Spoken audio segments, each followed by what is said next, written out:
नमस्कार दोस्तों, मैं आपका स्टोरी मैन जितेश लेकर आया हूं आज आपके लिए एक बेहद रोचक किस्सा। बात उन दिनों की है जब मैं आईआईटी रुड़की से इंजीनियरिंग कर रहा था, सेकेंड ईयर में था और एक रात मेरे साथ कुछ ऐसा घटा जिसको मैं कभी नहीं भूल सकता। वही रोचक किस्सा आज आपको सुनाऊंगा।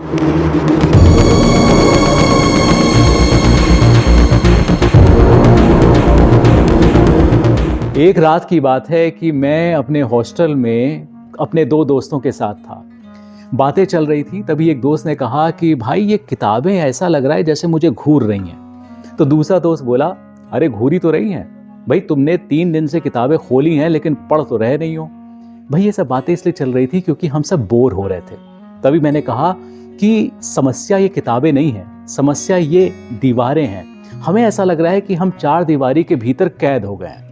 चलो आओ आज इन दीवारों को चकमा देते हैं। क्या मतलब? मेरे दोनों दोस्तों ने पूछा।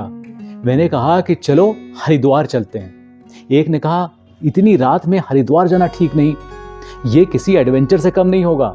तो मैंने कहा चलो भैया आज एडवेंचर कर ही लेते हैं। दोस्तों, हरिद्वार रुड़की से लगभग 30 से 35 किलोमीटर दूर है और हमने रात के 1 बजे हरिद्वार जाने का प्लान इसलिए बनाया कि पहुंचने में लगभग 45 मिनट लगते हैं और रात में हरिद्वार जाना, वहां के घाटों पर मस्ती करके वापस सुबह होने से पहले लौटना किसी एडवेंचर से कम नहीं था। अब मन तो बना लिया, लेकिन रात के 11 बजे हॉस्टल से बाहर निकलने की जो सबसे बड़ी चुनौती, यानी कि हमारे मिशन की जो सबसे बड़ी चुनौती थी, वो था हमारा खड़ूस गार्ड। अब भैया उसकी नजरों से बचकर कैसे बाहर निकलें? हम तीनों एक दूसरे को देख रहे थे, सोच रहे थे कि करें तो क्या करें। अगर गार्ड ने हमको पकड़ लिया तो भैया लेने के देने पड़ जाएंगे, हमको डीन के पास ले जाएंगे और फिर सारी कंप्लेंट हमारे पेरेंट्स तक पहुंच जाएगी। तो ये सोच ही रहे थे, तभी अचानक दिमाग में ख्याल आया कि हॉस्टल के पीछे एक बाउंड्री है जो टूटी हुई है। शायद उसे वक्त ने इसीलिए तोड़ा था ताकि आज आज़ादी उसका इस्तेमाल कर सके। धीरे धीरे सांस रोके हम पीछे की तरफ बढ़े। रात का सन्नाटा ऐसा था कि अपने जूतों की आहट भी भारी लग रही थी। वहां पहुंचकर देखा वही टूटी बाउंड्री, जिसे देखकर दिल तेज धड़कने लगा। पहले दोस्त ने छलांग मारी, फिर दूसरा, अब मेरी बारी थी। एक पल के लिए लगा अगर अभी कोई देख लेगा तो, लेकिन अगले ही पल छलांग। जैसे ही छलांग मारकर हम तीनों बाउंड्री के बाहर आए तो हमने सबसे पहले लंबी गहरी सांस ली। ऐसा लग रहा था कि हम किसी सीक्रेट मिशन पर निकले हैं। सीक्रेट मिशन हरिद्वार, जिसका पहला चरण पूरा हो चुका था। अब बारी थी दूसरे चरण की, यानी बस स्टैंड। तो हम लोग निकल पड़े बस स्टैंड की तरफ। रात अंधेरी हो चुकी थी, रास्ता सुनसान था, सन्नाटा था, कुत्तों के भौंकने की आवाज़ आ रही थी। लगभग 1 किलोमीटर चलते चलते हम पहुंचे बस स्टैंड पर। बस स्टैंड पे भी बिल्कुल सन्नाटा, चारों तरफ कोई दिखाई नहीं दे रहा था, चाय वाला भी नहीं था और बसें भी अपनी जगह पर खड़ी हुई थी। अब जो हमारी उम्मीदें थी वो सवाल बनती जा रही थी, क्या हमें हरिद्वार जाने की बस मिलेगी? हम ये सब सोच ही रहे थे, तभी दूर अंधेरे में एक रोशनी झिलमिलाई। पहले लगा शायद भ्रम है, फिर आवाज़ आई अजीब सी, खर खर। धीरे धीरे वो बस सामने आ गई। एक बस, लेकिन बस क्या थी, एक चलता फिरता सवाल था। एक हेडलाइट जल रही थी, दूसरी टूटी हुई थी, शरीर जर्जर, आवाज ऐसी मानो हर मोड़ पर दम तोड़ दे। अंदर बैठे लोग भी कुछ खास भरोसेमंद नहीं लग रहे थे। हम तीनों ने एक दूसरे को देखा, डर भी लग रहा था, लेकिन वो बस ही हमारी एक उम्मीद थी। और कहा जाता है ना कि उम्मीद पर लोग सवार हो जाते हैं। बस हमारे सामने आकर रुक गई। कंडक्टर ने बिना कुछ बोले इशारे से बस में चढ़ने को कहा। हम तीनों बस में चढ़ गए। खिड़की के पास बैठते ही मुझे ऐसा लगा कि पता नहीं हमने सही किया है या नहीं किया है, लेकिन दिल ने कहा कि चलो जो होगा देखा जाएगा। बस चल पड़ी खड़खड़ाती हुई अंधेरी सड़क पर हरिद्वार की ओर। हमें लगा कि ये सफ़र जो है हरिद्वार का नहीं, बल्कि ज़िंदगी में किसी हद को पार करने का है। पहली बार ज़िंदगी में ऐसा एहसास हुआ कि न जाने हम किस तरह की गाड़ी में बैठ गए हैं। हर गड्ढे पे लगता था कि बस के सारे कलपुर्जे निकलकर बाहर ज़मीन पर गिर जाएंगे। खिड़कियां कांप रही थीं, सीटें चरमरा रही थीं और इंजन का तेज शोर कान के पर्दे फाड़ रहा था। बस के अंदर पीली लाइट जल रही थी, कभी जलती थी, कभी बुझती थी, कभी जलती थी, कभी बुझती थी। कुछ यात्री ऊँग रहे थे, कुछ यात्री एकदम चुप बैठे थे। ऐसा लग रहा था जैसे मानो पता नहीं कितनी कहानियां अपने अंदर दबाए हों। कंडक्टर का चेहरा, अरे भैया, कभी कभी दिखाई पड़ता था तो ऐसा लगता था कि कितना सीरियस इंसान है, बोलने के तो बिल्कुल भी मूड में नहीं है। हम तीनों धीरे धीरे पास पास खिसक आए, जैसे डर को आपस में बांट रहे हों। एक दोस्त बोला, क्या ये बस सही रास्ते पे जा रही है? तभी दूसरा बोला कि अगर ये बस रुक गई तो क्या होगा, ये खराब हो गई तो क्या होगा? मैंने कहा, भैया तुम लोग चुप रहो, डराओ मत ज़्यादा। मैंने खिड़की से बाहर झांका तो अंधेरा ही अंधेरा दिखाई दे रहा था। समझ नहीं आ रहा था, कभी कभी ऐसा लग रहा था कि क्या ये फैसला हमारा रात में हरिद्वार जाना सही था। लेकिन फिर मैंने अपने मन को समझाया कि कभी कभी रात में लिए हुए फैसले सुबह तक कहानी बन जाते हैं। बस ने भी अब तेज़ चलना शुरू कर दिया। ऐसा लग रहा था मानो बस भी जल्दी से जल्दी मंजिल तक पहुंचना चाह रही हो। लेकिन थोड़ी देर बाद बस धीमी हो गई और आगे जाकर बस रुक गई। दिल एकदम से धक सा हो गया, बैठ गया। बस कंडक्टर और ड्राइवर नीचे उतरे और बस को चेक करने लगे। हम सभी सीट से खड़े हुए। रात अंधेरी और कुछ भी दिखाई नहीं दे रहा था। सामने से कहीं से भी रोशनी भी नहीं आ रही थी। हम सब ये सोच रहे थे कि आखिर ये क्या हो गया। ये सोचते सोचते हम तीनों दोस्त बस से नीचे उतरे और कंडक्टर और ड्राइवर के पास गए। देखा कि वो लोग कुछ ढूंढ रहे हैं, कुछ चेक करने की कोशिश कर रहे हैं कि बस में ख़राबी कहाँ है। तभी हमने पूछा कि भाई ये बस कितनी देर में चलेगी?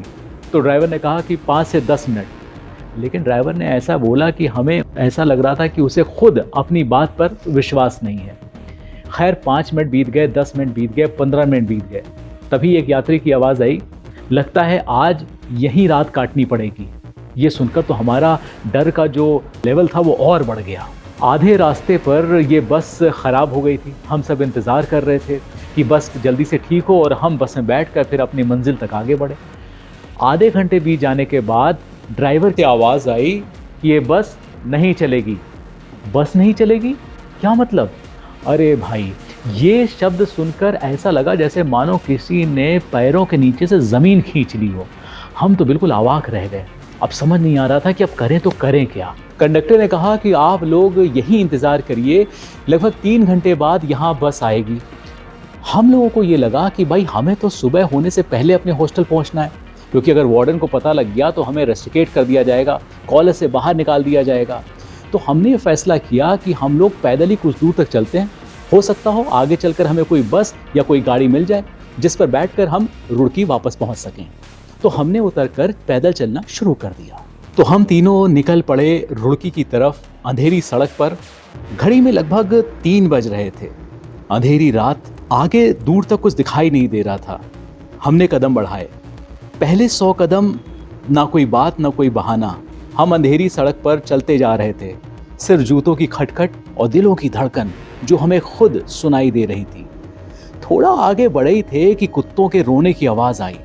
रात में यह आवाज़ हड्डियों में उतरती हुई सी लग रही थी और काली अंधेरी रात में ये आवाज़ ऐसी लग रही थी मानो पूरी दुनिया रो रही है।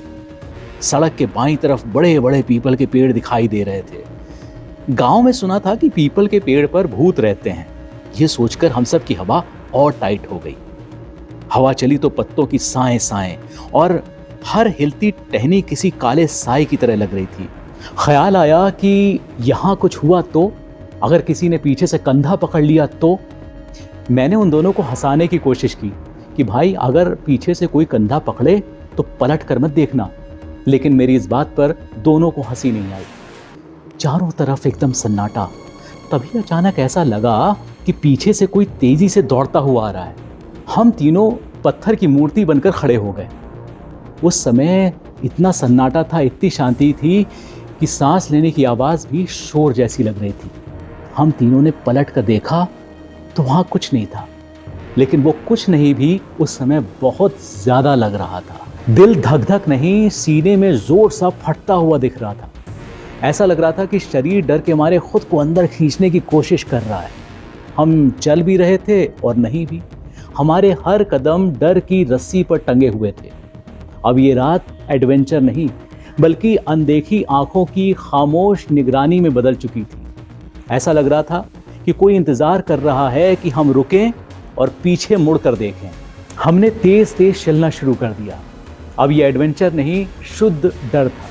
तभी एक दोस्त बोला कि भाई हमने बहुत बड़ी गलती कर दी इतनी रात में हरिद्वार का प्लान बनाकर। दूसरा दोस्त बोला कि भाई इस एडवेंचर से अच्छी तो हमारे कमरे की दीवारें थीं, क्यों हम हॉस्टल छोड़कर बाहर आए। मन में तरह तरह के सवाल उठ रहे थे और हम सब की हिम्मत जवाब दे रही थी। क्योंकि ये प्लान मैंने बनाया था, इसलिए मैंने अपने दिल को मजबूत करके उन दोनों से कहा कि देखो आज हम हिम्मत नहीं हारेंगे। अगर कोई भी परेशानी आती है, कोई मुसीबत आती है तो हम सब मिलकर झेलेंगे। याद रखना, हम सबको साथ में रहना है। चलते चलते चलते चलते हम सब की टांगें जवाब दे रही थी। हम सब बुरी तरह थक चुके थे और ऐसा लग रहा था कि कोई ठीक ठाक जगह मिले जहां बैठकर हम थोड़ा रेस्ट कर लें। तभी चलते चलते थोड़ी दूर पर झोपड़ी नुमा ढांचा दिखा जिसके अंदर से हल्की रोशनी आ रही थी। हम तीनों ने झोपड़ी के पास जाने का फैसला किया। हम जब झोपड़ी के पास पहुंचे तो अंदर से कुछ आवाज़ें आ रही थीं। जब हमने ध्यान से सुना तो अंदर बैठे लोग कुछ लूट का माल बांटने जैसी बातें कर रहे थे। अरे भाई, ये सुनकर हम तीनों घबरा गए। हमें लगा कि अगर इन लोगों ने हमें देख लिया तो हम तीनों की खैर नहीं। तो भैया हम तीनों ने वहाँ से भागने का फैसला किया। हम भागने के लिए जैसे ही खड़े हुए तो मेरा पैर किसी चीज़ से टकराया और मैं वहाँ धम से गिर पड़ा।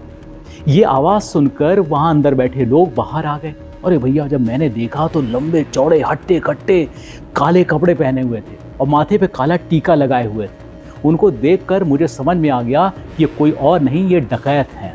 मैं तेज़ी से उठा और हम तीनों ने भागना शुरू किया। हमें लगा कि आज हम नहीं बचेंगे, लेकिन पता नहीं कहाँ से हमारे अंदर चीते की फुर्ती आ गई और हम बिजली की रफ्तार से भागे। हम भागते जा रहे थे बिना मुड़े। ऐसा लग रहा था कि हमारे पीछे 3 से 4 आदमी दौड़ रहे हैं और वो चिल्ला रहे थे, इन्हें पकड़ो, जाने मत दो, भागने ना पाएं। ऐसा लग रहा था कि आज का दिन हमारा आखिरी दिन है। हम बिना मुड़े सिर्फ भागते ही जा रहे थे। भागते भागते एक दोस्त बोला कि और करो एडवेंचर। अच्छा खासा हम रूम में बैठे हुए थे, एडवेंचर करना है, इन्हें एडवेंचर करना है। मैंने भागते भागते बोला, अरे भाई किताबें तो तुम्हें घूर रही थी।